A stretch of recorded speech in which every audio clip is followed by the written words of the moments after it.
بسم اللہ الرحمن الرحیم۔ حضور اکرم صلی اللہ علیہ وسلم کا ارشاد ہے، ابو داؤد شریف کی حدیث ہے کہ افضل الاعمال الحب فی اللہ، اعمال میں سب سے افضل اعمال، ہم جو نیک اعمال کرتے ہیں تو فرماتے ہیں کہ ان میں اعمال میں سب سے اونچا عمل کس کا ہے؟ اونچا عمل کون سا ہے؟ جواب الحب فی اللہ، کسی سے اگر محبت ہے تو اللہ کی رضا کے لیے، والبغض فی اللہ، اور اگر کسی جرم کی وجہ سے نفرت ہے تو اللہ رب العزت کی وجہ سے آپ کسی سے نفرت کریں۔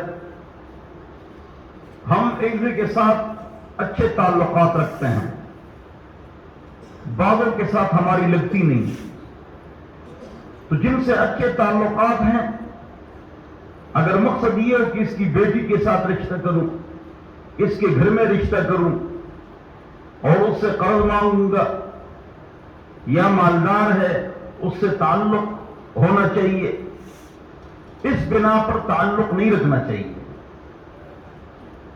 اس بنا پر تعلق نہیں رکھنا چاہیے۔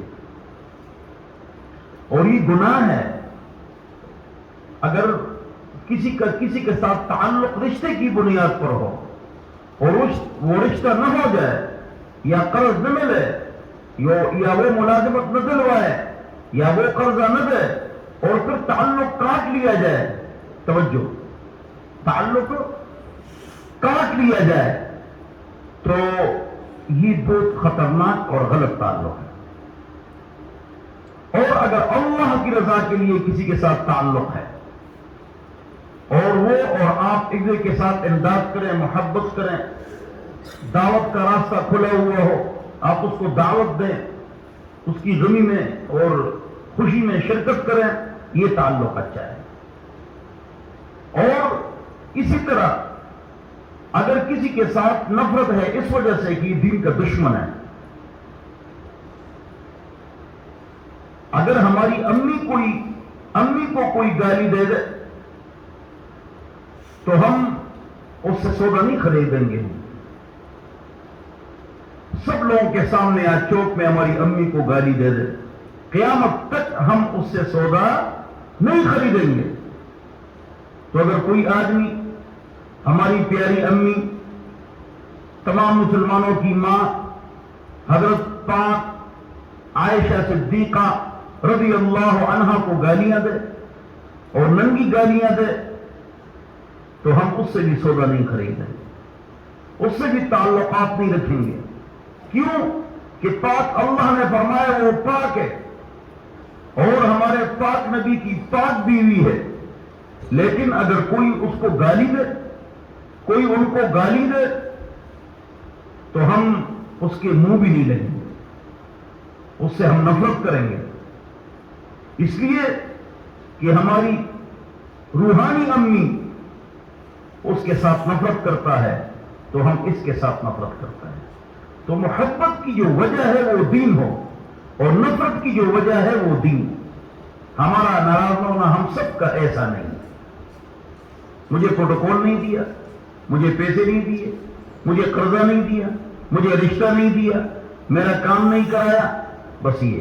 اس لیے ایک شاعر نے اس موقع پر بڑا اچھا شعر کہا ہے، مولانا حسین احمد مدنی دیوبند کے محتمم، ان کا شعر ہے، بہت اچھا شعر ہے، اور اس میں اللہ کے لیے محبت اور اللہ کے لیے نفرت اس کی نشانی بھی موجود ہے۔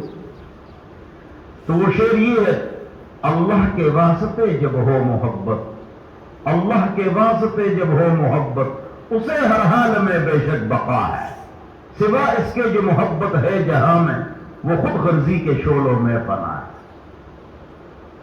اللہ کے لیے محبت چھوٹ نہیں سکتی اور وہ رسی ٹوٹ نہیں سکتی، اور بہت اچھی رسی ہے، لیکن اگر کسی اور چیز کے لیے آپس میں تعلق ہے اور وہ کام نہ ہو جائے تو وہ تعلق ٹوٹ جاتا ہے، تقریر اس پر کرنا آسان ہے، آپ کا سننا بہت آسان ہے، لیکن اس پر عمل کرنا بہت مشکل ہے۔ یہ جس طرح صبر ہے، صبر پر تقریر آسان ہے لیکن عمل کرنا بہت مشکل ہے، اس طرح ہمارے تعلق کی جو بنیاد ہو وہ اللہ کی رضا ہو۔ میں نے اس پر سوچا ہے جی، آپ ناراض نہ ہو، میں نے اس پر سوچا ہے خوب، یہی سوچنا دین کے اوپر ہمارا کام ہے۔ چاہے نماز میں بھی اگر سوچ آ جائے، یہ جو دینی طالب علم ہوتے ہیں نا، دینی طالب علم یعنی میرے شاگرد، کسی عالم کے شاگرد، یا جس کو آپ نے دین دے دیا، اسلام دے دیا، بغیر غرض کے آپ نے دین کسی کو پڑھایا، دین کے جو شاگرد ہوتے ہیں خدا کی قسم گولی اپنے اوپر کھا لیں گے، گولی اپنے اوپر کھائیں گے لیکن آپ تک گولی نہیں پہنچے، کیونکہ خالص وہ آپ سے قرآن حدیث پڑھتا ہے تو آپ سے محبت کرتا ہے، تو وہ محبت جو ہوتی ہے وہ بہت ہی کامل اور مکمل ہوتی ہے۔ ہم نے کراچی میں پڑھا ہے، میرے اساتذہ ہیں، تو واقعتاً ان سے جو ہماری محبت ہے والدین سے کم نہیں ہے۔ تو کیوں؟ کسی کو استاد غریب کے پاس کیا ہے، لیکن یہ محبت اللہ کے لیے ہوتی ہے تو یہ ٹوٹتی نہیں ہے۔ اس لیے پاک رب نے پاک کلام میں فرمایا کہ العروۃ الوثقا، اللہ کے ساتھ جو تعلق ہے وہ مضبوط رسی ہے، لن انفصام لہا، اللہ کی رسی چھوٹ تو سکتی ہے، ٹوٹ نہیں سکتی، اللہ کی رسی چھوٹ تو سکتی ہے، ٹوٹ نہیں سکتی ہے، یاد رکھو۔ تو جو محبت موت تک ہونا، موت تک ہو، وہ محبت۔ اس پر آپ کو آپ کی مثال دیتا ہوں، آپ کے بچپن کے کچھ دوست ہیں، رشتہ داروں میں، محلے میں، آپ کی داڑھی سفید ہو گئی، عمر آپ کی 50-55 سال تک ہو گئی، لیکن ان سے آپ کا تعلق برقرار ہے۔ کیوں؟ اس لیے کہ وہ تعلق جو ہے اس کی بنیاد لالچ، پیسہ، مفاد اور دنیا نہیں، تو ابھی تک برقرار ہے اور وہ موت تک برقرار رہے گا۔ اللہ کے واسطے جب ہو محبت، اسے ہر حال میں بے شک بقا ہے، سوا اس کے جو محبت ہے جہاں میں وہ خود غرضی کے شعلوں میں فنا ہے۔ تو یہ حدیث ہے، ہم دیکھیں کہ ہمارا کسی کے ساتھ تعلق کیوں ہے، کیوں پر سوچنا ہے، اور اگر اللہ کی رضا کے لیے ہے تو بس خوش ہونا چاہیے۔ آگے حدیث آپ سب کو معلوم ہے، آگے حدیث آپ سب کو معلوم ہے، میں برکت کے لیے عربی میں پڑھ لوں گا ورنہ آپ کو وہ حدیث معلوم ہے۔ ترمذی شریف میں حضرت ابو ہریرہ رضی اللہ عنہ سے روایت ہے کہ کامل مومن کون ہے؟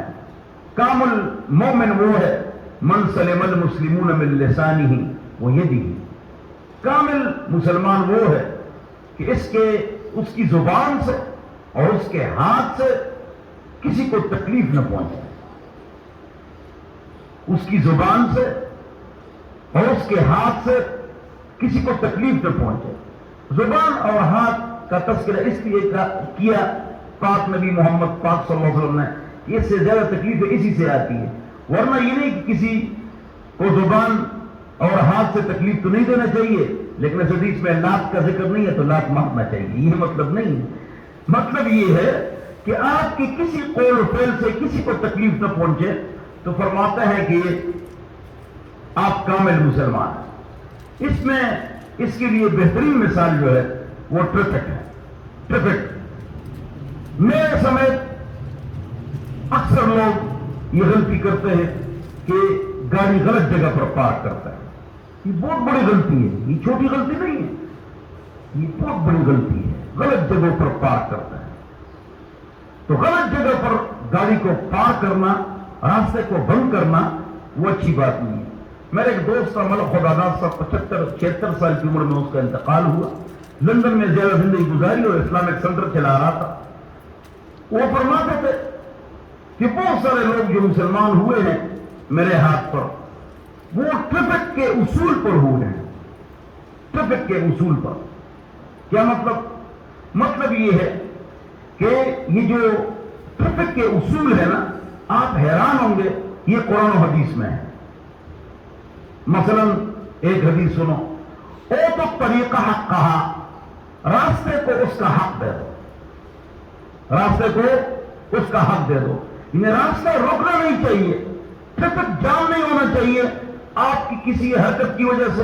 آپ دیکھتے ہیں، آپ حیران ہوں گے، اس دن یہاں پر اس چوک میں 1 گھنٹہ کھڑا رہا، پھر میں پیدل آیا، 3.5 گھنٹے کے بعد میری گاڑی آئی، اور آپ حیران ہوں گے کہ بالکل رش نہیں تھا. اچھا یہ بات بھی سن لو، عجیب بات، رش ہوتا نہیں ہے. پوری دنیا میں سب سے زیادہ ٹریفک کہاں پر ہے؟ چائنا میں. دنیا میں زیادہ ٹریفک چائنا میں ہے. پوری دنیا میں چائنا میں کبھی بھی ٹریفک جام نہیں ہوا ہے.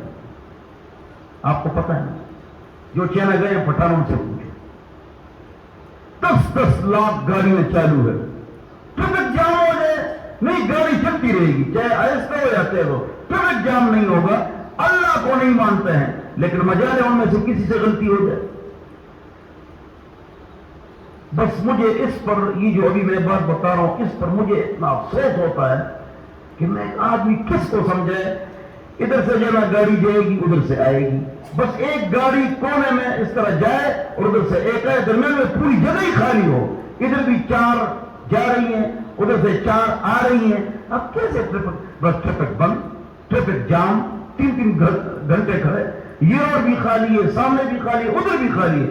کیوں؟ اس نے غلطی کی. حسن ناراض نہ ہونا، چنچی والے، رکشے والے، ٹیکسی والے، موٹر سائیکل والے، یہ زیادہ غلطی کرنا. چلو اگر ایک غلطی کر لیتے ہیں، چلو لوگ پریشان ہو جائیں گے، پھر کہیں گے بھائی روڈ کھولو، تو ہم شین کر کے نکل جائیں گے. یہ نقصان دہ چیز. اللہ کو نہ ماننے والے وہ ٹھیک کام کرتے ہیں، اور ہم مسلمان ہو کر غلط حرکت کرتے ہیں. وہ عالمی اولمپک گیمز جو ہوتے ہیں، اولمپک گیمز، توجہ، اولمپک گیمز 15 سال پہلے چائنا میں تھے. اولمپک گیمز 15 سال پہلے چائنا میں تھے، یا زیادہ عرصہ ہوگا. تو ملک کے سربراہ نے یہ اعلان کیا کہ آج پوری چائنا میں، چائنا 50 پاکستانوں سے بڑا ہے، سنو، کہ اس میں جو گاڑی نکلے گی اس کا نمبر جو ہوگا آخر میں وہ جفت ہوگا، تاک گاڑی نہیں نکلے گی. بس 50 پاکستان تو 72 74 76 78 اور 80 یہ گاڑی نکل رہی تھی. 71 73 اور 75 77 اور 69 یہ گاڑی نہیں نکل رہی تھی. ایک اعلان سے بھائی جفت گاڑی نکلے گی، تاک نہیں. کل کہا آج تاک نکلے گی، کل سے گاڑی جفت نہیں نکلے گی. اور ایک ہمارے حکمران، بعض اوقات یہ تقریر بہت ضروری ہے اور آپ خود اس پر عمل کریں. آپ غلطی نہ کریں، لوگوں کو چھوڑو اور اپنے گھر والوں کو، دوستوں کو سمجھاؤ. دیکھو یہ جو ٹریفک کے حوالے سے میں آپ کو بات بتا رہا تھا کہ حدیث میں آتا ہے او تو طریقہ حق کہا. دوسری حدیث، لا تتخذوا ظہور دوابکم منابرا، جب آپ سواری پر ہوں تو آپ کسی سے بات چیت نہ کریں. حدیث ہے، جب آپ سواری پر ہوں آپ کسی سے بات چیت نہ کریں. اب تمام جو راستے ہیں، ہاں ہم لے لیں گے یہ چور چوک والا راستہ جو چاکرا جاتا ہے، یا یہ زیارت، یہ لوارا والی گلی ہے. اب اس پر آپ جائیں گے، ایک آدمی سودا خریدے، ایک بھائی 2 گاڑیوں کی جگہ جب آپ سودا خریدنے کے لیے کھڑے ہو گئے تو پورا لین آپ نے خراب کر دیا. یہ اس میں ٹرک کو سیو رہی ہے. اب یہ حدیث دیکھو کہ مت بات کرو سواری پر کھڑے ہو کر. یہ حدیث 2 3 یہ مترقات ہے. اے لوگوں، راستے میں کھڑے ہو کر آپ روڈ کو جام نہ کریں. حدیث ہے. ویسے 1500 سال پہلے حضور اکرم صلی اللہ علیہ وسلم کے زمانے میں ایک آدمی راستہ بند کر لے، ٹریفک بھی کم، لوگ بھی کم، علاقہ بھی کم، راستے بھی بڑے بڑے، لیکن حضور نے جو ارشاد فرمایا آج کے دور کے لیے بالکل فٹ اور سیٹ ہے کہ راستے میں کھڑے نہ ہوں، سواری پر بات چیت نہ کریں، راستے کو اپنا حق دیں. یہ کیا چیز ہے؟ مسلمان ہوئے جس کے جو زبان سے اور ہاتھ سے کسی کو تکلیف نہ پہنچے. اب چائنا والے وہاں بالکل ٹریفک جام نہیں ہوتی اور وہ اللہ کو ماننے والے نہیں. اور اللہ کو ماننے والے